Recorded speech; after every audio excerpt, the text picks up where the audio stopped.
sus manos y sus pies y reflejar su imagen. Después de este tiempo de alabanza, es un privilegio poder juntos leer la palabra y ser edificados, ¿no?, conforme a los propósitos de Dios. Este mes de julio levantamos ofrendas a nivel de iglesias de aquí, de la zona norte, y pudimos enviar 2000 Biblias a Guinea Ecuatorial, a los hermanos allí. Y bueno, nos llegaron las fotos y todo eso, y estaban contentos porque aparte de no haber muchos recursos allí para comprar Biblias, tampoco las hay para comprarlas, ¿no? Entonces sabemos que hay a veces situaciones difíciles sociales. Pues allí llegaron las 2000 Biblias y estaban los hermanos contentos, ¿no? Bien, vamos a leer en segunda de Timoteo, una carta de Timoteo, segunda de Timoteo.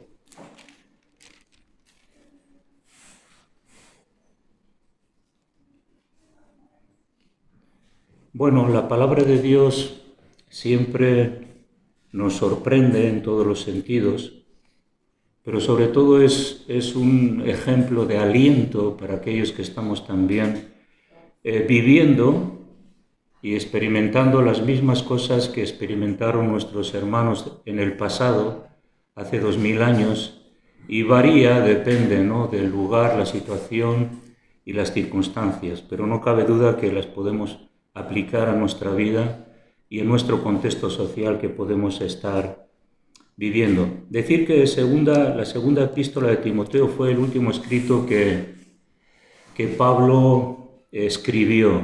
Sabemos que escribió bastantes cartas del Nuevo Testamento y esta fue la última carta que él escribió. Sabemos que el emperador Nerón, un emperador sanguinario, que perseguía a los cristianos, que mataba a los cristianos, que encarcelaba a los cristianos después en la primera época del cristianismo, también le ejecutó a Pablo en Roma.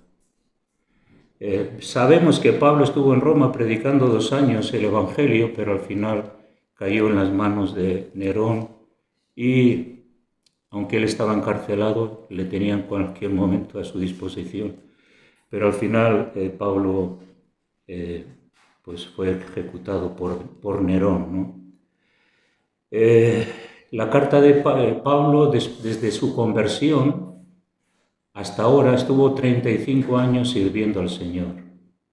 35 años muy fructíferos, porque si nos acordamos de su conversión, cuando iba persiguiendo él mismo a los cristianos para encarcelarlos y para matarlos, pues de repente iba en su caballo, y dice el texto en Hechos que él comparte su testimonio, que vio un resplandor, Jesús se le apareció y le dijo Jesús a Pablo: Pablo, ¿a quién estás persiguiendo?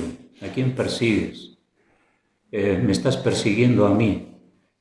Y Pablo se cayó del caballo por el resplandor y la gloria del Señor, y después la historia es la que hay, pero sí que él pasó de perseguidor de los cristianos a ser perseguido por el contexto que él vivía. Así de perseguidor a ser perseguido. Entonces, la intención de Pablo con esta carta a Timoteo era una persona que había compartido con Pablo mucho, eran amigos, pero también Timoteo para Pablo era aquel que iba un poco a seguir, ¿no?, esa trayectoria que él mismo le había enseñado. Entonces, esta carta está un poco dedicada también a que lucharía por la fe, puesto que la situación social no era idónea. Había también esa persecución en el contexto de Timoteo, que estaba en Éfeso, y también, así como Pablo le persiguieron, le apedrearon y tuvo que sufrir muchas penurias por todos los enemigos, así también le dice a Timoteo que esté dispuesta a sufrir privaciones, a soportar y enfrentar, ¿no?, la delincuencia común hacia los cristianos, y por lo tanto también le quería transmitir en estos últimos meses de su vida, porque sabemos que luego ya murió, pues quería transmitirle un poco el corazón de Pablo hacia Timoteo. Por eso le llama hijo amado, mi amado hijo. Cuando una persona dice mi amado hijo es que tiene una entrañable relación, intimidad, amor, pasión. Todos sabemos qué significa un hijo para un padre. Pues Timoteo para Pablo era como un hijo, muy querido. Por lo tanto, le iba a transmitir aquello que realmente veía que era importante en su vida, ¿no? Y por eso que también le quería ver. Por eso que en esta misma carta Pablo le dice durante 2 veces en la carta, si la podéis leer durante estas vacaciones, leer esta carta de 2 de Timoteo es muy interesante, hay muchas cosas. Pero que venga, ¿no?, que se reúna con él, que le necesita, quizás para darle su último adiós, porque él sabía que ya iba a partir, tenía un sentimiento interior, y aquí leemos en 2 Timoteo 4:9,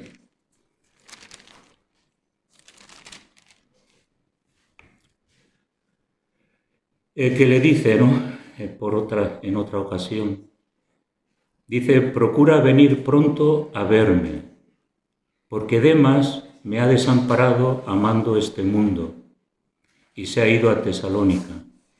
Crescente fue a Galacia y Tito a Dalmacia. Solo Lucas está conmigo.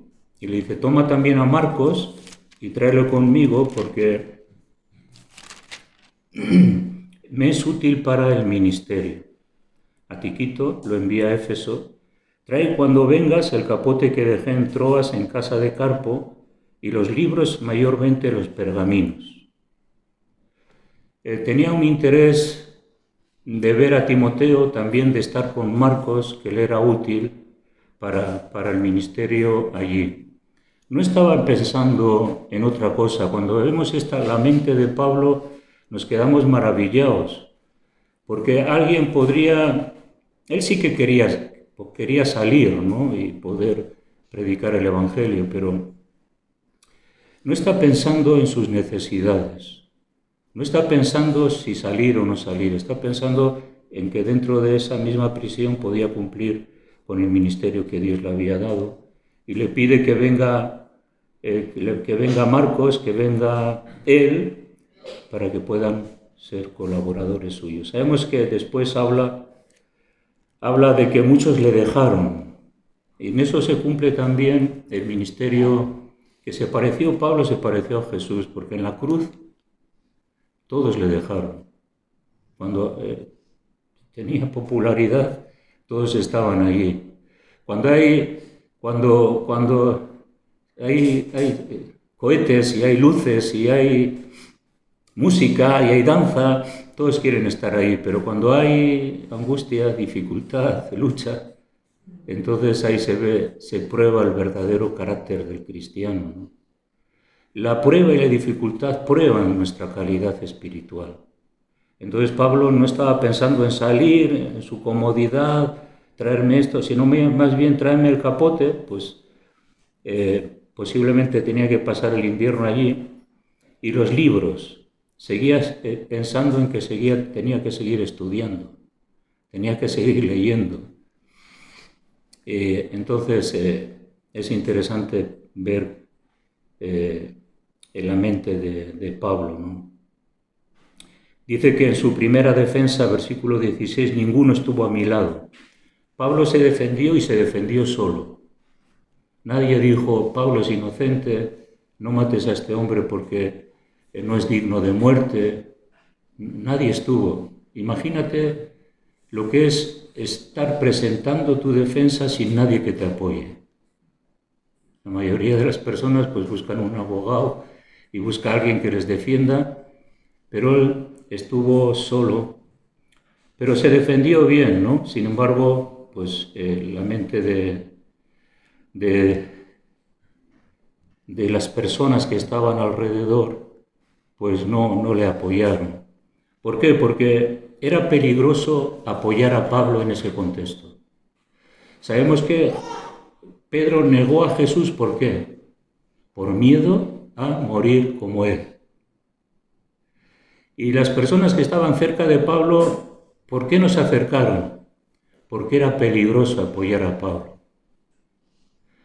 Y ahí vemos también que, aunque nosotros no estamos viviendo un contexto de persecución, lo que está claro que es que no podemos decir que no lo vamos a vivir.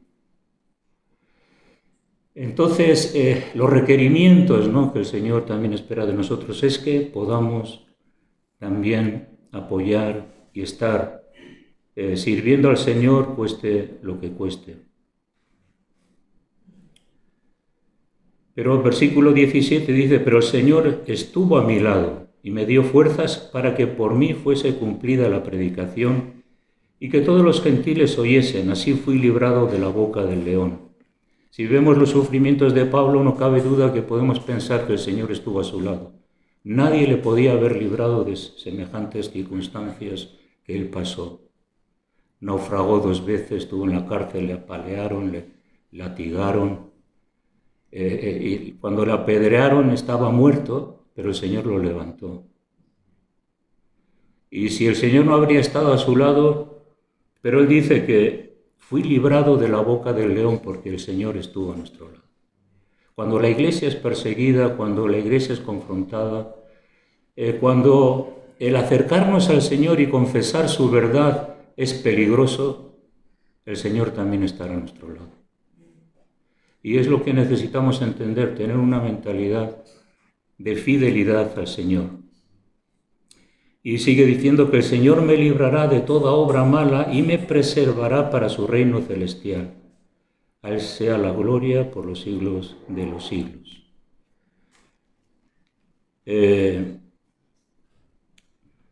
Entonces pensamos que esta carta tenía un propósito. Pablo tenía un propósito con Timoteo. No solo vemos el corazón de Pablo a las circunstancias, sino todo lo que Pablo está transmitiendo aquí. Sabemos que Timoteo era un poco tímido, era un poco fusilámine, le dice Pablo a Timoteo: bebe un poco de vino porque a causa de tu estómago, ¿no?, siempre estaba como enfermizo, débil. Y sí que se ve que era tímido, porque las exhortaciones que vemos aquí a Timoteo eran exhortaciones para levantar su ánimo, para levantar su fe, para levantar su confianza. Y muchos nos identificamos con este estado de que qué poco soy, no podré, todo es difícil, circunstancias complicadas en mi vida, y necesitamos a veces que el Señor nos hable y nos diga que sí podemos a pesar de nuestras debilidades, ¿no? Tenía aparte también los falsos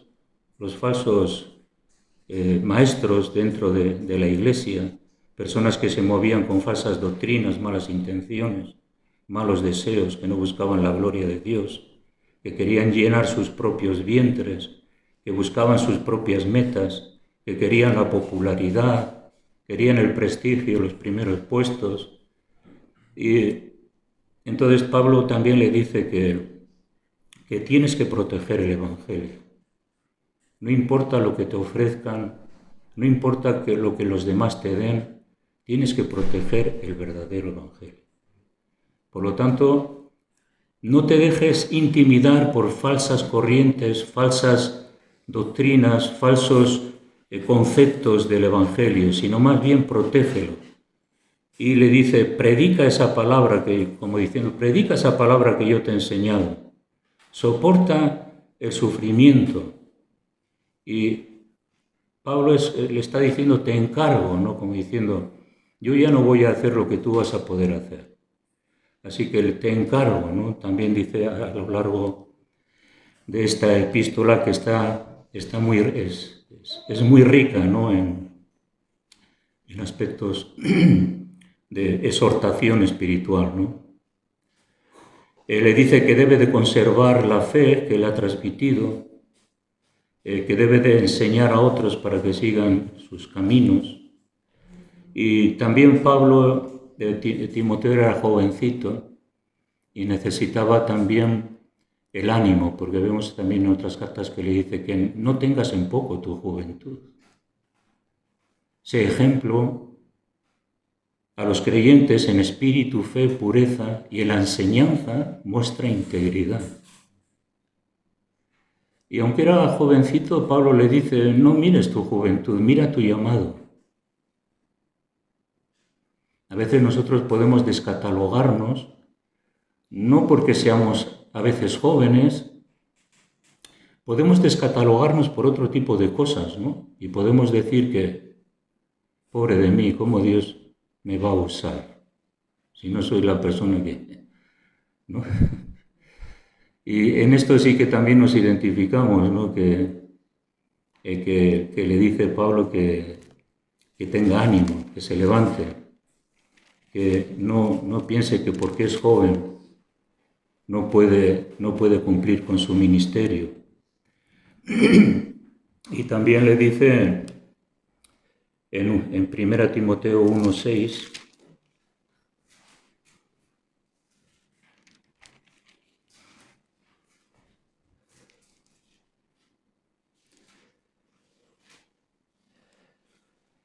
dice, por lo cual te aconsejo que avives el fuego del don de Dios que está en ti por la imposición de mis manos. Los dones que Dios nos da, el ministerio que Dios nos pueda dar, es algo que Dios hace. Y Pablo le dice, aviva eso que Dios ya ha puesto en ti, desarróllalo, haz que crezca, que madure, que se propague en ti, y para que seas luego eficiente también para otros, ¿no? Y le dice, aviva ese fuego, Timoteo, no lo apagues con tus pensamientos a veces de baja estima, o esos pensamientos que nos puedan decir que no somos dignos. Hay otros más sabios que yo, hay otros que tienen más trayectoria espiritual que pueden ser usados. Sí, es verdad. Pero Dios empieza a hacer algo en nosotros y nosotros tenemos que desarrollarlo y crecer en ese llamado de Dios. Y entonces le dice, versículo 7, Timoteo, porque no nos ha dado Dios un espíritu de cobardía. Dios no nos ha dado un espíritu de cobardía. El Espíritu de Dios que hay en nosotros nos puede hacer valientes, intrépidos, audaces. El Espíritu de Dios que hay en nosotros puede transformar nuestra mentalidad, a veces de baja estima, y ayudarnos a entender que podemos ser fuertes en Dios. Por eso no nos ha dado Dios un espíritu de cobardía, sino de poder, de amor y de dominio propio. Así que lo que Dios ha puesto en nosotros es poder. Poder para vencer nuestras debilidades, para vencer nuestras limitaciones, poder para superarnos más allá de lo que nosotros podemos hacer. El poder de Dios en nosotros es el que puede hacernos cambiar nuestra perspectiva de futuro y también del presente para seguir haciendo las mismas cosas que el Señor nos pide que hagamos, pero que necesitamos su poder, su presencia, sin la cual nada podemos hacer. Pero también le dice, también nos ha dado un espíritu de amor. Un espíritu de amor, qué poderoso es el espíritu de amor en nosotros. Todo lo supera, todo lo soporta, todo lo aguanta. El amor es invencible. El amor no se puede vencer. Por eso el Espíritu de Dios en nosotros, ese espíritu de amor, va a hacer posible que podamos superarnos en aquellas áreas de debilidad en nuestra vida. Y el dominio propio, qué importante. Porque cuando las cosas se tuercen, van mal, cuando a veces no vemos salida, cuando las circunstancias de Timoteo eran difíciles y complejas, pero Pablo le dice que el espíritu que hay en ti es un espíritu de dominio propio, que tienes la capacidad de tomar decisiones, tienes la capacidad de opinar y decir, pensar y actuar, porque Dios nos ha puesto ese dominio propio en nosotros. Y si no tenemos dominio propio, ¿qué hacemos? Hablar, quejarnos, juzgar.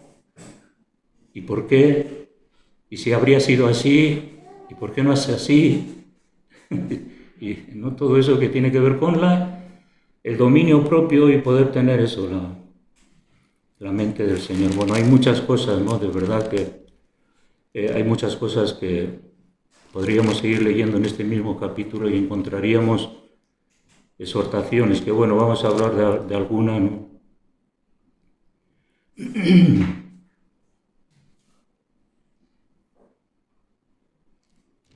Entonces, pensando en alguna de estas características del corazón de Pablo hacia Timoteo, Pablo le dice que ya está pronto para ser sacrificado, y conocemos esos versículos aquí bueno, he guardado la fe, el buen depósito, la trayectoria de 35 años del apóstol Pablo sirviendo al Señor ya llegaba a su fin, y él mismo dice que he guardado la fe, con toda su trayectoria de dificultades. ¿Cuánto tiempo llevas caminando con el Señor? Hombre, has tenido dificultades, desde luego. Algunos más que otras, momentos más complejos que otros. A veces has pensado que la barca de tu fe y tu confianza se acabaron. Has pasado por momentos en los que ahora estás y dices, bueno, no sé cómo salir, pero estoy aquí, ¿no? Como un superviviente. Entonces Pablo dice, bueno, aquí estoy en la cárcel, he guardado la fe, tengo el buen depósito que el Señor me ha dado, lo he guardado, por lo tanto me espera la corona de gloria. O sea, él estaba ya terminando su carrera, pero es una expresión de Pablo de la valentía, la seguridad, la firmeza, es ese espíritu que estaba manifestando en esos momentos más complejos y más difíciles de su vida, pues estaba manifestando esa percepción de realmente lo que él siempre había predicado, llegar a la eternidad, ¿no?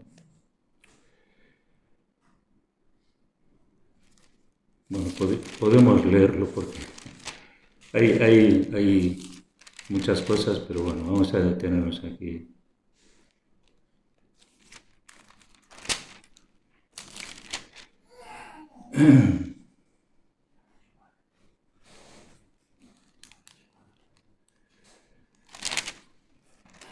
A ver dónde está el versículo.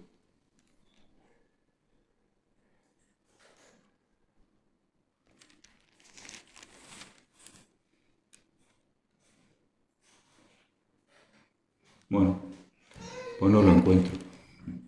Pero bueno, está aquí en Timoteo, que no lo he señalizado. Luego igual si lo recuerdo lo podemos ver, ¿no? Bueno, entonces hay exhortaciones breves de Pablo a Timoteo. Le dice, por ejemplo, que enseñe a otros. Todos podemos enseñar. El ministerio de la enseñanza no solamente es para los maestros de escuela dominical o para los maestros en la iglesia. Lo que nosotros hemos aprendido, también Pablo le dice, transmíteselo a otros. Entonces también lo que uno aprende en la iglesia y conoce en la iglesia lo puede transmitir a otros. Siempre y cuando lo que está transmitiendo tiene que ver también con una fidelidad en su propia vida, ¿no? Porque no podemos transmitir algo en lo que estamos fallando. No podemos decir a alguien que haga algo y yo no lo estoy haciendo, ¿no? Entonces también la transmisión de la enseñanza, ¿no? Enseñar también a otros. Le dice que no te avergüences. Le dice, no te avergüences de mí, preso del Señor. Porque había gente que se avergonzaba. Cuando una persona, tú estás dando buen testimonio de una persona que está en la cárcel como Pablo, que le van a ejecutar, pues a veces te puedes avergonzar de esa persona en la cual has confiado y tiene un ministerio, ¿no? Y que le están juzgando injustamente. Entonces nosotros no nos tenemos que avergonzar de las personas que han servido al Señor y que estén en condiciones difíciles. Tenemos que manifestar fidelidad a aquellos que han servido al Señor durante años y que se merecen que podamos dar testimonio de fidelidad a ellos. Así que le dice Pablo a Timoteo, no te avergüences de mí, aunque estoy preso. Pablo sentía esos pensamientos de Timoteo que posiblemente le costaba identificarse con Pablo, el encarcelado, el que está custodiado, del que se habla mal, del que es un infame. ¿Quién se va a juntar con una persona de esa, no? Pues, sin embargo, era lo que estaba viviendo. Le dice que tiene que ser competente para ayudar a la gente a acercarse a la palabra de Dios. Necesitamos instruirnos y animarnos a leer la palabra, a amar la palabra, a vivir la palabra, ¿no? Y le dice que señale a personas que tengan la capacidad y la madurez para que ellos puedan enseñar también a otros, porque no todos pueden enseñar. Una cosa es conocimiento bíblico, pero otra cosa es que aunque no tengas tanto conocimiento como otros, el conocimiento que tú tienes lo pones en la práctica, porque no se enseña solamente hablando, se enseña viviendo. Y es lo que tenemos que hacer, vivir, como le dice a Pablo, que vive lo que predicas, le dice a Timoteo, vive lo que predicas. No hables, sino vive lo que predicas. Ese es el mayor ejemplo. También le dice que participe de las aflicciones por el Evangelio, que esté dispuesto a sufrir. Nosotros también tenemos que estar dispuestos a sufrir. ¿Por quién? Por Jesús, por el Evangelio. Y es importante. Le dice también que retenga las sanas palabras, la buena palabra que se le ha predicado y que la tiene que retener, la tiene que guardar, porque hay muchas influencias que quieren transgiversar y manchar también la palabra de Dios, ¿no? Así que le dice, retén la forma de las sanas palabras y guarda ese buen depósito también que hay. Esfuérzate en la gracia, le dice. Y esto es algo muy interesante. Aquí en 2.1 dice, esfuérzate en la gracia.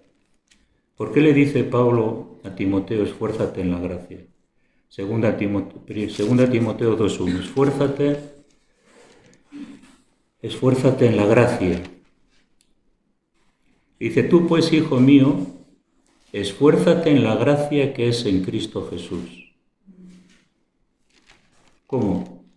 La salvación es gratis, no tenemos que pagar nada, no tenemos que hacer ningún esfuerzo para ganarnos la salvación.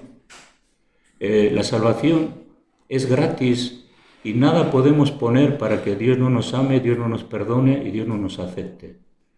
Lo que hace la religiosidad es hacer obras para ser aceptado por Dios. Pero la gracia, es gratuita, pero sin embargo, en la gracia de Dios hay que esforzarse, porque hoy es gratis lo que me dan. Eso no significa que yo no tengo que hacer nada. Yo tengo que esforzarme en esa gracia, porque son muchos los enemigos, son muchas las circunstancias, son muchas las decisiones, el control de mi mente y mis deseos para mantenernos en la gracia del Señor, ¿no? También eso le dice, ¿no?, que sufre penalidades como buen soldado de Jesucristo. Luego leeremos esta parte, pero sufre penalidades. También le advierte, ¿no?, que tenga en cuenta que la apostasía se avecina. Y en el Nuevo Testamento siempre se habla como que la apostasía, el anticristo y todo lo que tiene que ver con la manifestación satánica sobre este mundo. Estaban esperando, ¿no?, que el Señor vendría, porque las condiciones sociales que había parecía que iba ligado con la realidad de la profecía bíblica, ¿no? Y le dice que la apostasía se avecina. Vamos a leer 3:1. Seguramente vamos a identificar que esto también lo vemos en nuestra sociedad.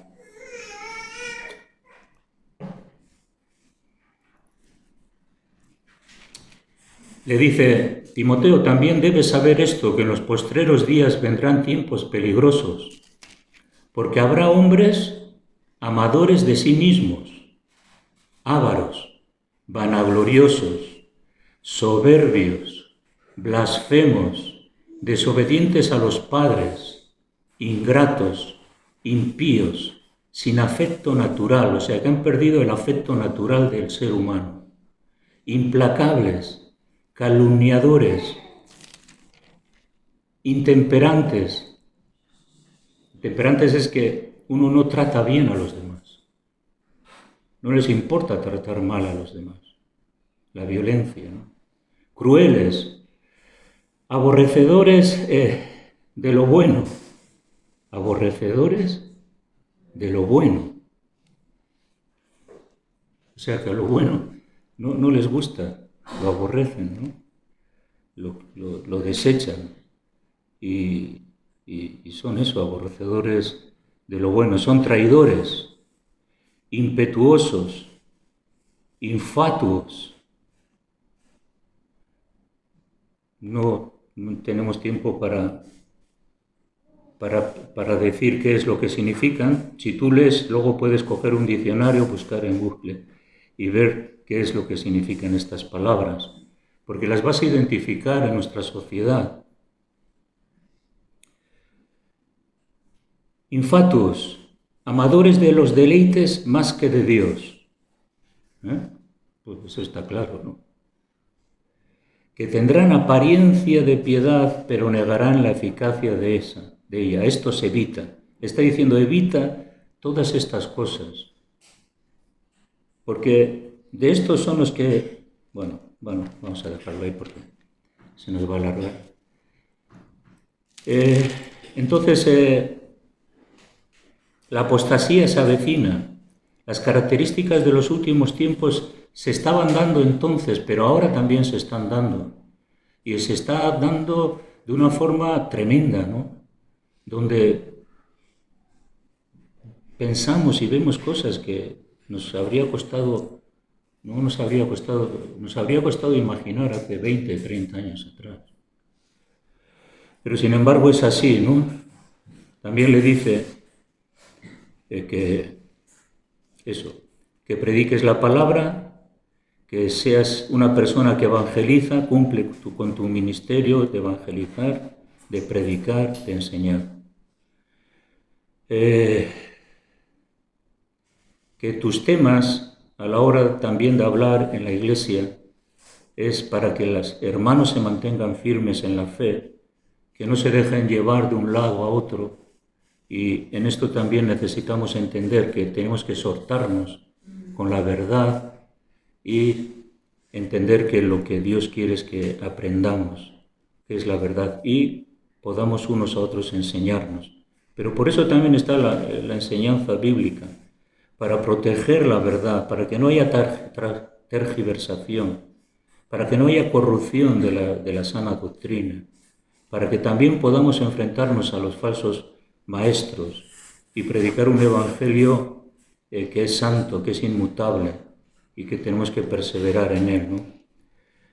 Entonces, hay muchas cosas en las que Pablo le dice a Timoteo, es un tremendo abanico en el que nosotros también deberíamos de leer esta carta y pararnos en todas esas cosas para entender que también las necesitamos aplicar a nuestro corazón. Pero hay algo en 2 de Timoteo capítulo 2, que antes hemos leído el versículo 1, que es una de las representaciones más más claras en las que nosotros nos podemos entenderlo muy bien. Jesús usaba parábolas. Parábolas para que la gente común pudiera entender lo más sencillito, diciendo la verdad, ¿no? Entonces le dice, tú pues, hijo, esfuérzate en la gracia que es en Cristo Jesús. Lo que has oído de mí ante muchos testigos, esto encarga a hombres fieles que sean idóneos también para enseñar a otros. Tú pues sufre penalidades como buen soldado de Jesucristo, como hemos leído antes. Y dice, ninguno que milita se enreda en los negocios de la vida, a fin de agradar a aquel que lo tomó por soldado. Está usando el símil de un soldado. Un soldado en aquella época era una persona que su vida estaba dedicada totalmente al servicio. Sabemos el Imperio Romano, su vida y su familia era para pelear y para avanzar en el reino del Imperio Romano, ¿no? Y le dice, ninguno que milita se enreda en los negocios de la vida, para fin de agradar. Entonces le está diciendo a Timoteo que tú eres como un soldado, donde tienes que invertir tu vida, tus esfuerzos, tus dones, tus talentos y todo aquello que pueda glorificar a Dios. Nuestras armas no son carnales, nuestra batalla nada tiene que ver con las batallas de este mundo, sino que le está diciendo que tú eres un soldado de Jesucristo y por lo tanto tu vida se tiene que enfocar a aquel que te llamó. Y también nosotros somos como esos soldados en los que nos tenemos que enfocar realmente en Dios y negarnos aspectos en nuestra vida para agradar a aquel que nos tomó por soldado. Luego también dice, y también el que lucha como atleta no es coronado si no lucha legítimamente. Le está diciendo, en aquella época se conocía mucho lo que era el mundo griego también sobre los atletas, ¿no? Y le dice que el que no lucha legítimamente, pues no es coronado. Todos querían ganar, todos querían tener una corona. Pero había unas reglas y había un estilo de hacer las cosas para que alguien pudiera ser vencedor. Hoy en día es lo mismo. Hay reglas para el fútbol, hay reglas para el tenis, hay reglas para cualquier deporte. ¿Y qué pasa? Que si tú no las cumples, pues te sancionan o no puedes ejecutar esa carrera. Sabemos hoy en día el doping, es que la gente se dopa, ¿para qué? Para llegar más, ¿no? Para poder hacer mejor las cosas. Lo que le está diciendo es que tú eres un atleta y tienes que luchar legítimamente. Claro, cuando pensamos en esto, pensamos en que a veces no somos los sinceros que deberíamos de ser. Queremos hacer trampitas, queremos correr la carrera con aspectos en los que son sancionables en nuestras vidas. Claro, queremos correr una carrera, pero sin cumplir con los requisitos de Dios, ¿no? Y de eso está diciendo aquí, que si tú eres un atleta, pero serás coronado si luchas legítimamente, con legitimidad, sin engaño.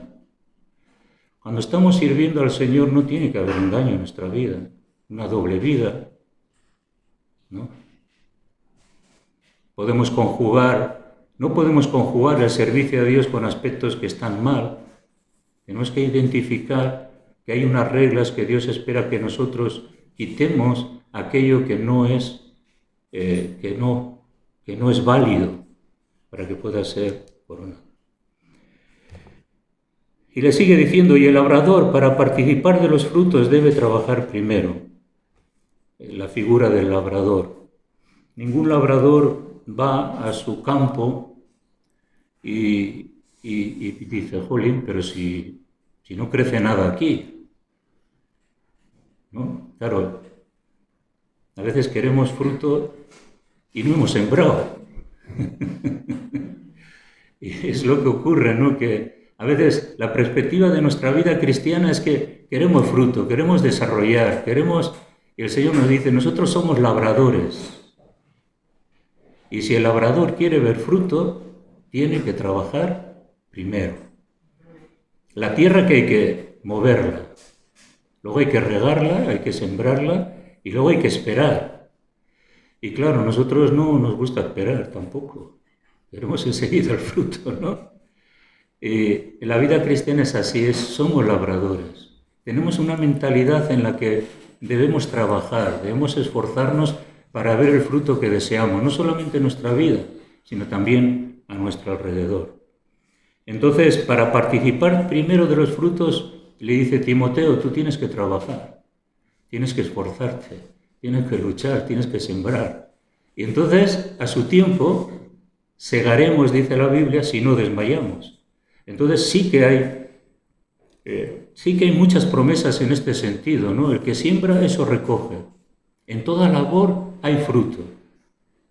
Y nosotros como creyentes también tenemos que entender que para recibir los frutos también previamente hemos tenido que elaborarlo para que se lleve a cabo el propósito de Dios. Y bueno, la Biblia habla mucho, habla en otros aspectos sobre los atletas, ¿no?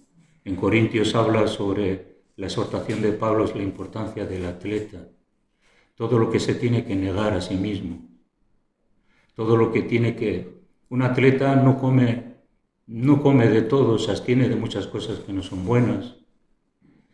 Y Pablo habla del ejercicio espiritual, que a veces el ejercicio físico es bueno, pero también hay un ejercicio espiritual que tiene que ver con nuestra calidad de vida espiritual.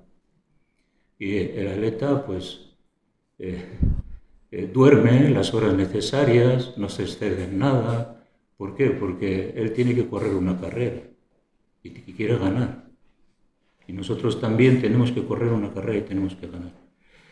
También otra de las cosas que el labrador hace es que el labrador no va hoy a la...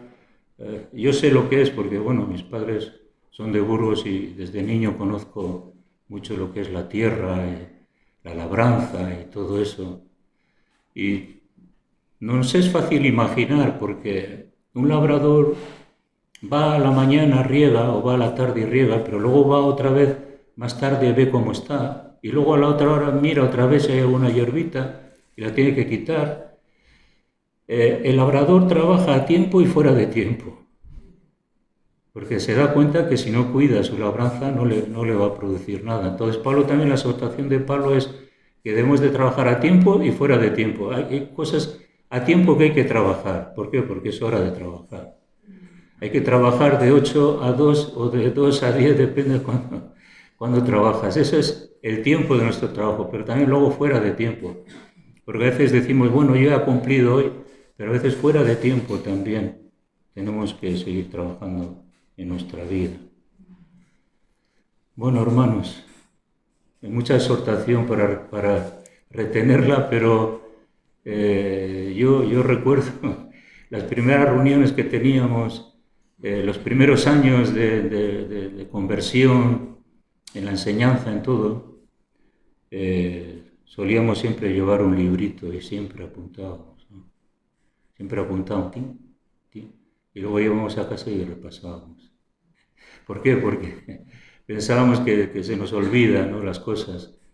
Yo creo que no tenemos que ser consumidores de cultos, sino que tenemos que entender que hay algo para mí y lo tengo que recibir y lo tengo que masticar en mí y poder decir que ha sido provechoso, ¿no? Creo que es importante que no tengamos cultos y sin provecho, sino que podamos dar pasos para que realmente la palabra de Dios haga su obra en nosotros. Y recuerdo que muchas veces después de los cultos, cuando íbamos a casa, seguíamos leyendo eso y orábamos por aquellas cosas que nos dábamos cuenta que teníamos que cambiar. Porque así la palabra de Dios tiene provecho en nuestra vida, ¿no? Amén.